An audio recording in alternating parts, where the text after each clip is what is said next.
Hi, everyone. David and I are here, and we thought it'd be appropriate to give you some end of the year tax tips and also some things that you might want to do in early January and February. David?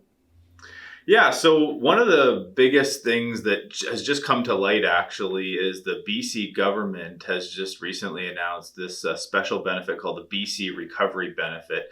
And it's obviously to do with COVID 19 and just trying to help the economy recover from the pandemic. So it's kind of a unique thing. It's a tax-free one-time payment worth up to $1,000 for families with net incomes less than 125,000, and even families with incomes up to 175,000 can qualify for a prorated benefit. Individuals with incomes up to 62,500 can get $500, and up to 87,500 they can still get a prorated benefit. Now, this is based on your 2019 tax return, not your 2020 tax return. So you have to make sure that you file the 2019 tax return.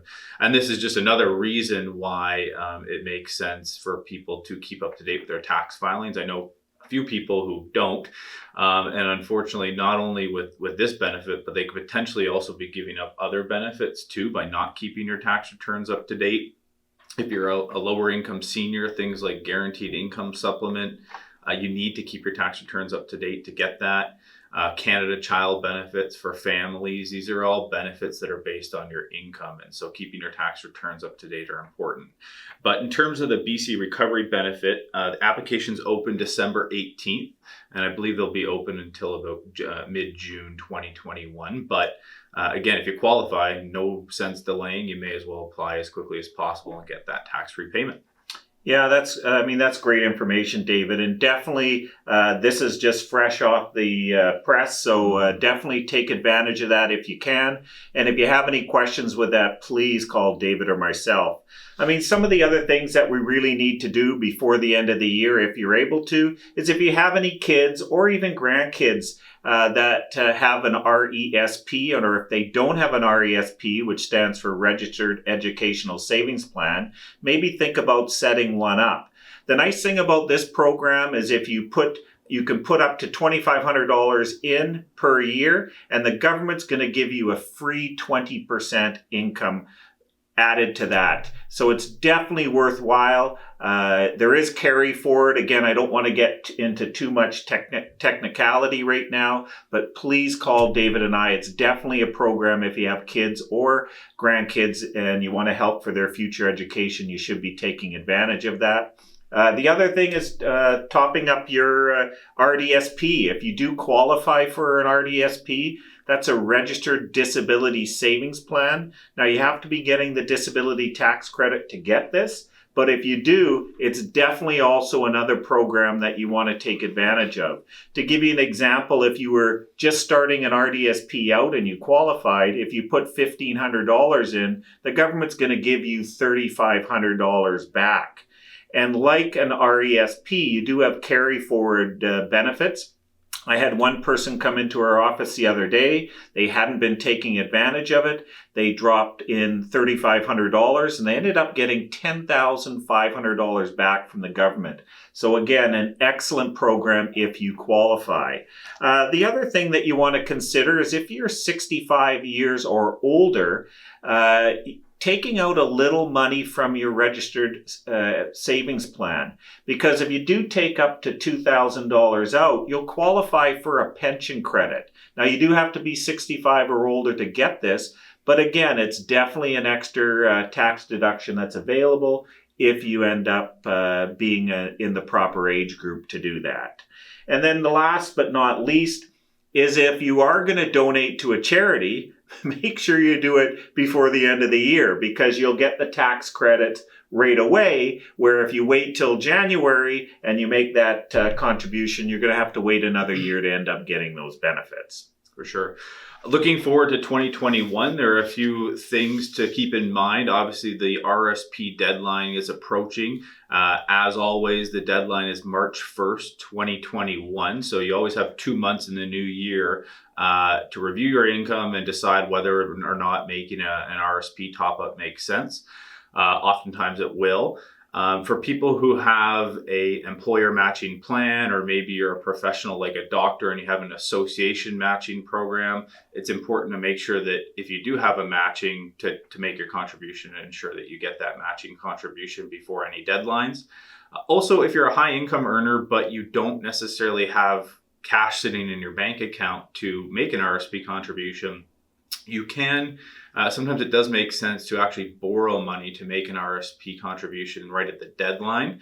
And then once you file your tax return, you immediately use your tax refund to pay back a portion of that loan that you would have taken out. But you also do have to diligently pay back the remainder of the loan for this strategy to make sense. But if you're a high income earner, like if you're earning more than $100,000, this can be a pretty lucrative thing to look at doing. So we'd be happy to discuss that with you if you fall into that category. Yeah, excellent point, David. The other thing to do in the new year is make sure you've contributed to your tax-free savings account. This is a wonderful savings vehicle that the government created a number of years, I believe in 2009. You're able this year and next year, your limit is $6,000. But if you haven't put any money in, you have $69,500 of carry forward. And in this account, the money grows absolutely tax-free. And all of that growth, when you do decide to take it out and use it, is also tax-free. So again, this is just an absolutely fantastic account. I don't think there's anything outside of your principal residence that gets to grow tax-free. So definitely take advantage of it if you have any money lying around. The other thing to consider is if you are a high income earner and your spouse is not, you might want to do what we call a prescribed rate loan to your spouse.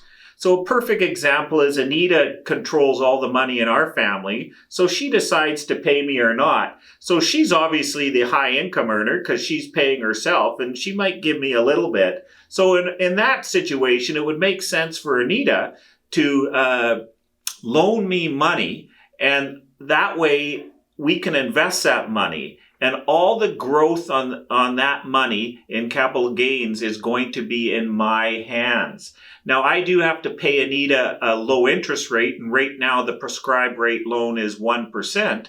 But if you can pay 1% and then have your spouse grow capital at 7, 8, 9, 10%, it definitely makes sense. So again, all teasing and joking aside, if you're a high income earner and your wife maybe is working in the home, or you're the high income earner and your husband's working in the home, or either one of them has lower incomes, definitely think about this strategy. It makes sense, and David and I are happy to explain that in a little more detail to you.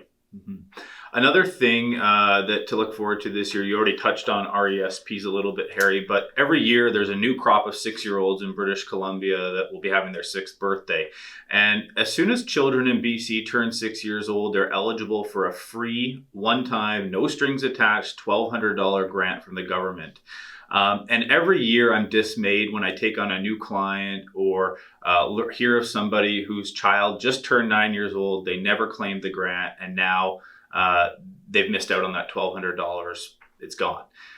Once a child turns 9, if they haven't already applied for it, you can't get it, unfortunately.